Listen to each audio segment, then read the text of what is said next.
I snipped from a video I did about 3, 4 years ago. And some of the things I used to see that make me say, like, man, you know what, man, I might can't trust these people, man. I need to go back and examine these darn precepts. Watch this brother here. Watch what he does here.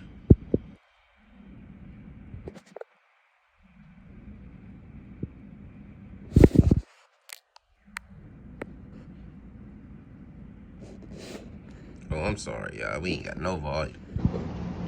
You got Good. 5 minutes and 50 seconds. I appreciate it. And Acts the 15th chapter, right? Acts 15. I'm gonna start at 15. It says, "And to this agree the words of the prophets, as it is written. After this will I return and build up the tabernacle of David, which is fallen down, and I will build again the ruins thereof, and will set them up." That's for Israel, that the residue of men might seek after the Lord, and all the Gentiles. Woo!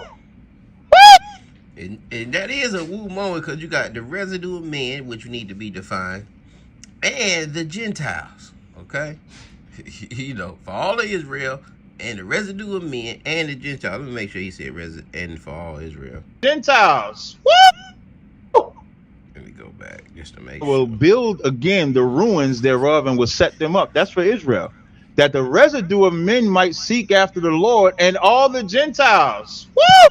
All right, so yeah, he didn't say Israel. He said Israel, but the residue of men and all the Gentiles. So you have to define what's the residue of men, and he's going to try to define the Gentiles. But he's going to do this in a way to try to say that this cannot be what you think Gentiles are.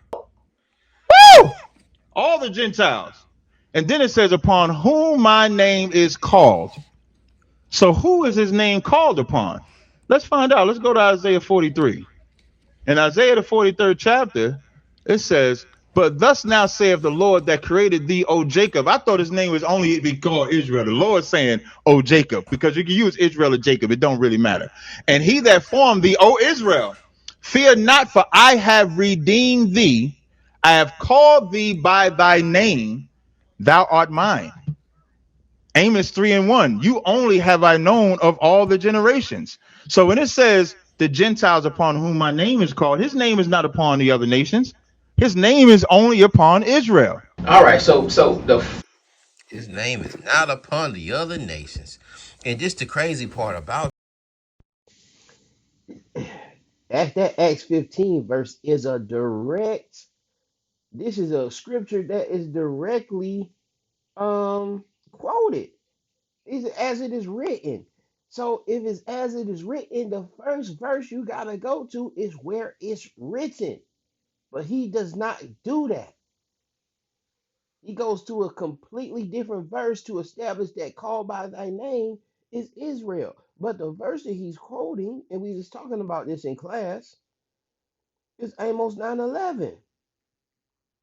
Look at verse 12. That they may possess the remnant of the Edom and of all the heathen which are called by my name, say of the Lord. And so when I see him do that, I see like I don't want to think the brother is being deceptive. I want to think that he knows this, but at the same time, I want to feel like, bro, you don't know.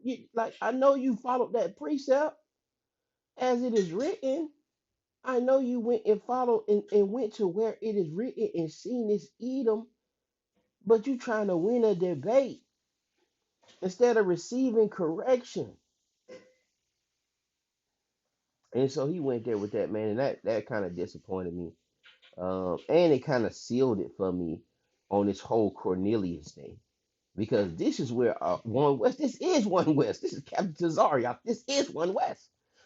Um, and they do that to run away, to get around again, to tear down Acts 15. They gonna go to that I think that verse was in Isaiah 45. That Israel is the only one called, that Israel is called by my name. It didn't say the only one. It said Israel is called by my name. I had to look at it again. I could be wrong. But he didn't go to the Amos 9:11. Then he quoted Amos 3:1. But I yield with that, y'all. What says thou? What do y'all think about that? Was he being deceptive, or or he just didn't know? How y'all feel?